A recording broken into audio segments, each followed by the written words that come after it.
Borderlands 4 is fast approaching, and having been drip-fed various bits of information over the past few months, we figured we would take a look at the most exciting, new shiny things coming to the latest installment of the popular Gearbox franchise. I'm Foxtrot with Mobalytics, and here are the 10 biggest changes coming to Borderlands 4.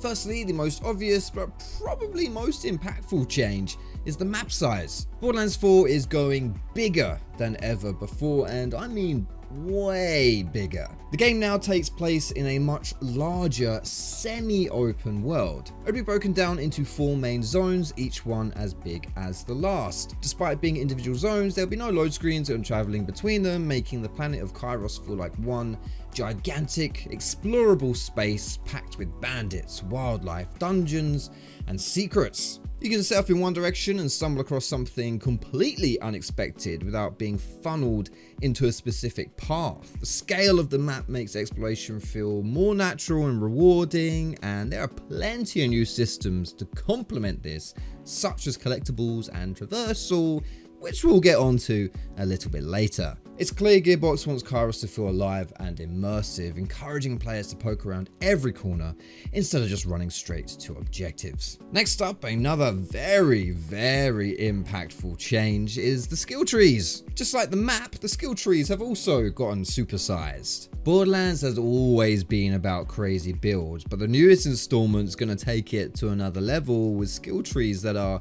absolutely gigantic compared to previous games. Each Vault Hunter has way more branching paths, giving you tons of ways to experiment and fine-tune your playstyle. Whether you want to lean into pure damage, support your team with buffs, or specialize in movement and survivability, there's room to really dig deep into your character. What's really exciting here is how the trees encourage hybrid builds, right? Mixing abilities from different branches to create something unique. For people who love replayability, this also means every playthrough can feel fresh, since you can try out completely different builds instead of just repeating the same loadout. I know a big skill tree can be a lot to take in, so if that all seems daunting to you, or you want to experience Borderlands in an optimized way, or you just want to see what's the most wacky and fun, make sure to check out mobalytics.gg for all your Borderlands 4 build needs. Next big change, the licensed weapon parts. Weapons in Borderlands 4 aren't just randomized anymore, they're hybridized.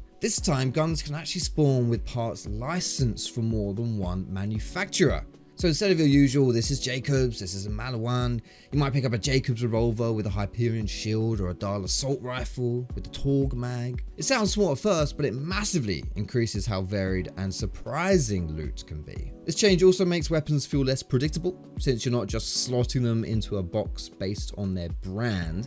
The licensed parts system gives every drop the potential to be something wild and new, which feeds into that classic Borderlands dopamine loop of opening chests and checking stats. It's a clever way to evolve the loot system without throwing away the personality of the manufacturers that fans already know and love. Gearbox has said there's going to be over 30 billion gun combinations. The diversity is absolutely bonkers. The next big change is coming from the Collectibles system. Collectibles have always been a fun side activity in Borderlands, but in Borderlands 4 they're being elevated into something much bigger. Instead of just audio logs or hidden echo recordings, you'll be hunting down all kinds of items scattered across the map. Some of them will give you SDU upgrades, basically letting you expand your backpack, ammo, storage, that kind of thing. While others will reward you with loot, like guns, ammo caches, or even cosmetics to deck out your character. This shift makes Collectibles feel meaningful instead of just completionist fodder. And since the game's map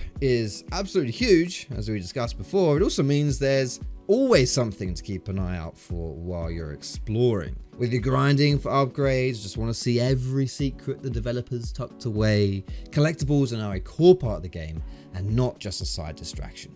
Next big change, certainly going to feel weird at first, the new Traversal mechanics. By far one of the most exciting upgrades, at least from my perspective, for Borderlands 4, the Traversal has been completely overhauled. You're giving players way more freedom than ever before. We're talking double jumps, air dashes, wall climbing, grappling hooks, even gliding to cover big gaps. These changes aren't just for show either, they're baked into the level design, encouraging you to think vertically and explore places that would have otherwise been unreachable in past games. This ties directly into the new open world philosophy, where getting around is meant to feel fun and dynamic instead of just running or driving from point A to point B. It also plays a big role in the collectibles, since many of the hidden bobbleheads and rewards are tucked away in spots that require creative movement to reach. Borderlands 4 certainly looks like it's going to feel faster, more fluid, more adventurous, almost blending classic looter-shooter chaos with platforming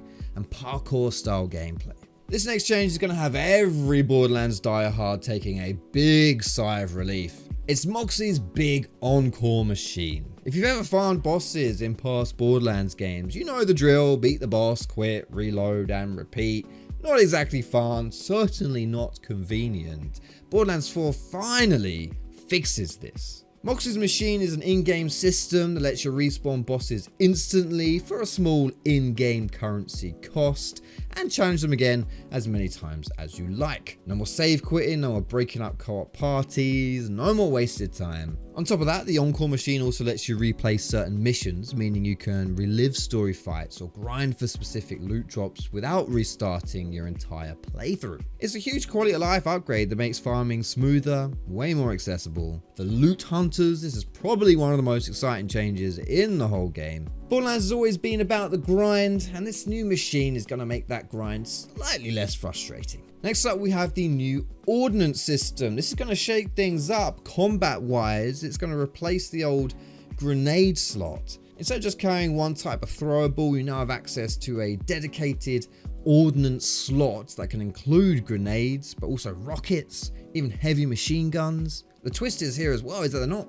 ammo based, they're cooldown based. That means you can unleash powerful attacks, though you will have to manage your timing and cooldowns strategically. It's a system that encourages creative use of your loadout, since your Ordnance essentially acts as a mini super weapon on demand. It also opens the door to more variety in playstyles, since different Ordnance types can complement different builds. For example, a crowd control focused player might lean on grenades, while someone chasing burst damage might prioritize rockets. Hopefully this change will make the combat feel fresher, faster, and a little more tactical.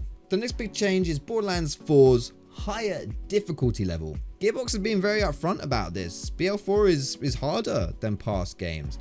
Bosses in particular have been tuned to be more challenging, with mechanics that force players to think on their feet instead of just, unloading a magazine and dodging occasionally. It's great news for players that want to experience Borderlands as more than just a loot pinata simulator. That said, the difficulty is still flexible. If you hit a wall on bosses, you can always grind for levels and overgear the encounter, the classic RPG style. And what's really interesting about this all is how the co-op difficulty works. Each player in a single lobby can now set their own challenge level, meaning if you want the hardcore experience, you can play on hard, while your more casual friends stick to easy. This keeps co-op fun and accessible without forcing everyone into the same experience. It's a smart system that acknowledges the different ways people play Borderlands, whether that's sweaty boss fights with precise mechanics, or a more laid-back loot and shoot session with friends. Next up, we're going to be able to summon vehicles anywhere. Forget running to a catch-a-ride station, those days are over. In Borderlands 4, you can summon your personal vehicle called a Digirunner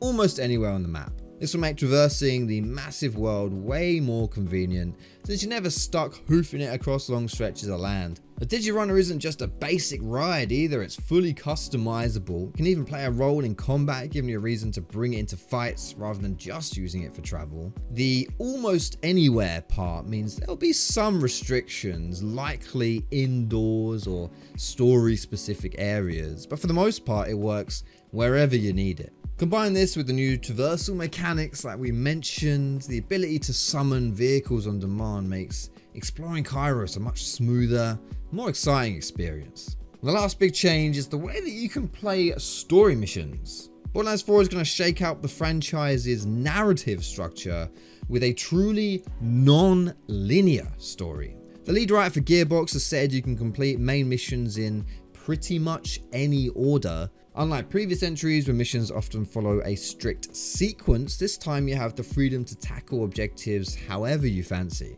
This approach encourages exploration and experimentation, letting players shape their experience rather than being guided down a single path. Also pairs beautifully with that big old open world, since you can stumble across story events organically while wandering Kairos. The non-linear design makes replaying the game more rewarding too, because you can approach each playthrough differently, trying out new paths or choices you didn't take before. It's a bold move for sure from Gearbox, giving players more freedom while keeping the chaos and the humor that Borderlands is known for.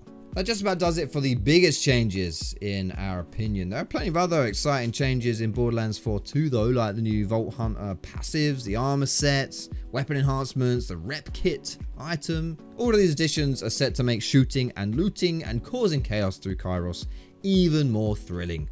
Thanks for watching, we'll catch you in the next one.